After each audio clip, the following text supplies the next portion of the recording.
Nuhankat, diolin nuhankat, dalla lamani acuman nuhankat, ewa ke guju kuracha gara garba, ati nudage.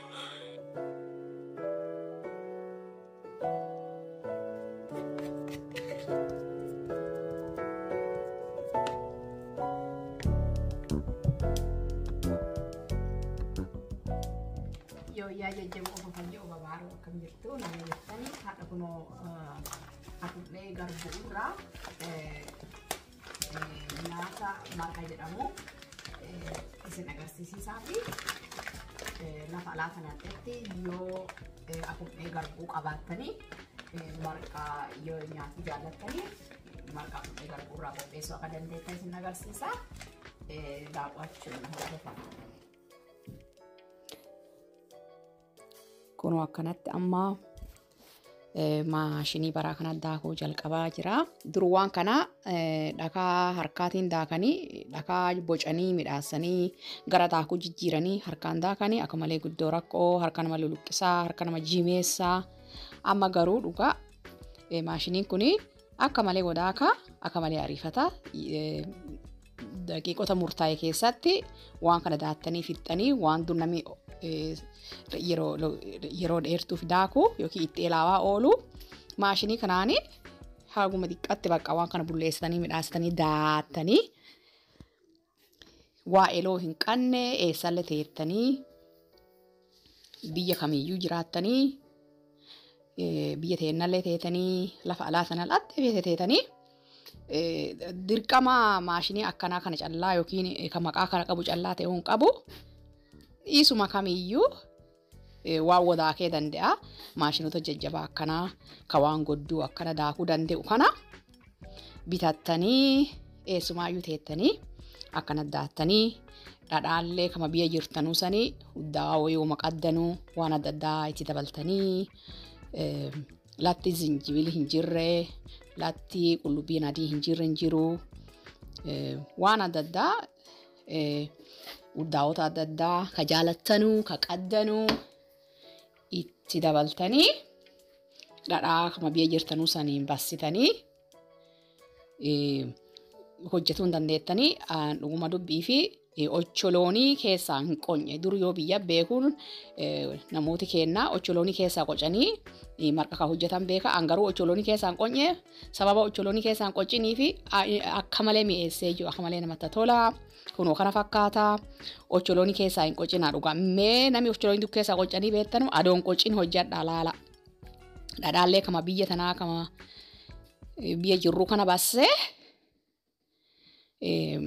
akkaataa ittiin bassee yoo beekuu barbaaddanii yeroo dhibiifaa isin agarsiisuuf yaalii godha dhadhaallee kama biyya tanaati ocholoonii keessaa hin qonye walumatti daakee ocholoonii akka malee nafa namaallee dansaa pirootiinii adda addaa aayireenii adda addaa faayibarii adda addaa keessa jira wannooti nafa namaatii ta'anu wanni baay'eetu ocholoonii keessa jiranii kanaafuu ocholoonii keessaa hin qocinaa walumatti daakaa akkasiin dhadhaa yoo kabiyyaalee argattanii yoo dandeettanii indoom kabiyyaa yoo argattanii dhadhaa biyya tanaatii fi ka biyya teennaa sanii walitti mattanii dhiqoo uddaawaa wayiitii dabaltanii bassitanii waliin akkana hojjetuu dandeettanii kunoo kana fakkaata dhugaa akka dansaa laafaa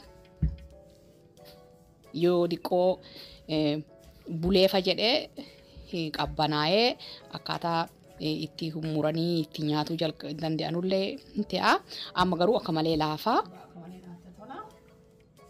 Akka dansaa laafee jira amma yoo firiijii bakka bulchitanii ittiin barii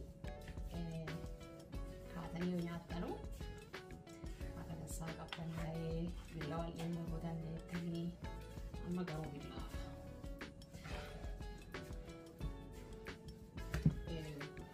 Bulee irra akka malee tola. Yookiin firiijii keessa keessanii yoo qabbaneessitanii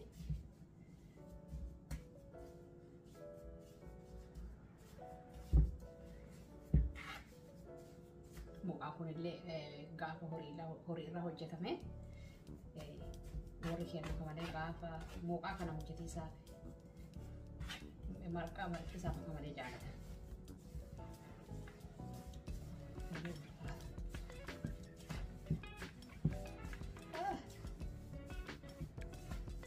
Kun akka dansaan wal fuudhee jira. Kana fakkaataa.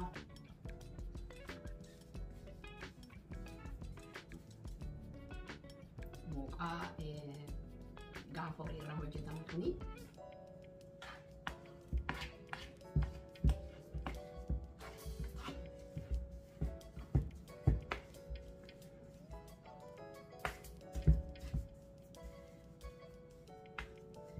Akkasiin dhaggitanuu fi kunoo kana fakkaata jechuun yoo hojjetame irraa bahu.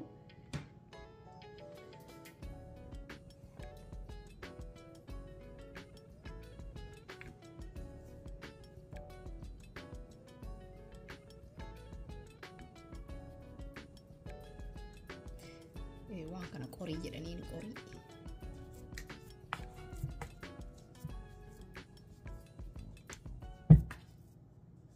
Amma kamalee.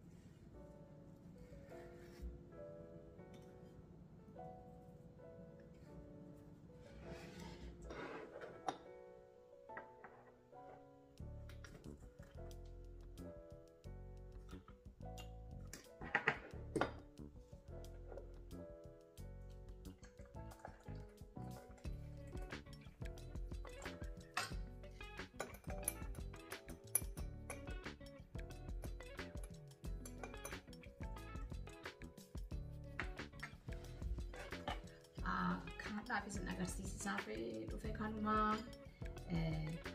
namoota baay'een aannan mi'illee hin nyaatanii garuu shaayii nyaatis jaaladha.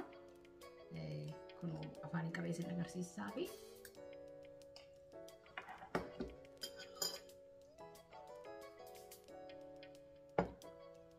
akka malee dhugaa namatti tola.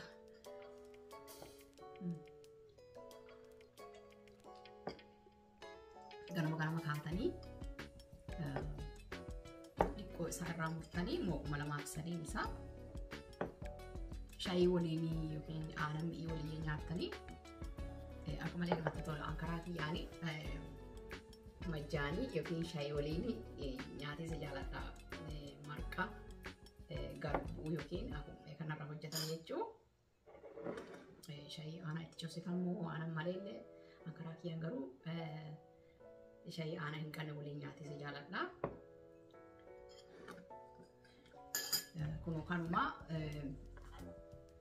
keessattuu warri lafa alaa jiraattanu warri biyya keessallee magaala jiraattanu daakuu aadaa kaan yookiin kan irraa hojjetame isin barbaachisu maashinii kanaanii daattanii marqa akkana hojjechuu dandeettan jechuu. Kaadha isin agarsiisaaf dhufe kunoo marqa gabataa guddaa yookiin qorii guddoo tana hojjette kanuma yeroo biraatii fi yeroo biraatii viidiyoo biraatiin deebinee kan agarrutti marqa kiyya kana daawwatiisaa fi laayikii godhiisa yookiin jaallanni jettanii wanni godhiisa hin ta'inaa. Amma akka malee laafaa garuu yoo bullee firiijii keessa keenya qabbaneessinee baanne billawaan murtanii akka feetanitti gootanii nyaatuu dandeettani. Isa akkanaatti massuun kun yookiin firiijii keessa godhiisa waan isin dhibuu fi irraa qodaa didiqqaatti yookiin mi'a didiqqaatti irraa qoqqoodanii firiijii keessa firiizarii keessa adda addaa ittiin massuu dandeettan jechuudha. Yoo nama tokko lama fateetanii isa kana akkanuma akka jirtu kanaan akkuma jiru kanaan isaa ganaaf akkan massuu barbaachisaa waan hin ta'iniif yookiin isinirraa cimuu yookiin dhadhaan cimuu waan danda'uuf irraa kukkuttanii yookiin didiqqeessitanii adda addaatitti firiijii keessatti firiizarii keessatti akkuma gaba jedhesanii massuu dandeettan yookiin ziipilaakii fatti waraqata lallaafaa ziipilaakii saffatti irraa qoqqoodanii haala adda addaatiin massuu dandeettanii namoota ollaa yookiin faamilii keessanii nama keessan warra keessanii qooduu hin dandeettanii yookaan ammoo qorii yookiin gabataa diqqatti qopheessuu hin dandeettan jechuu. Kanaafuu kunoo jinkii kadhaa kana fakkaataa qoqqoodaa waliin gahaa nagannaa tura.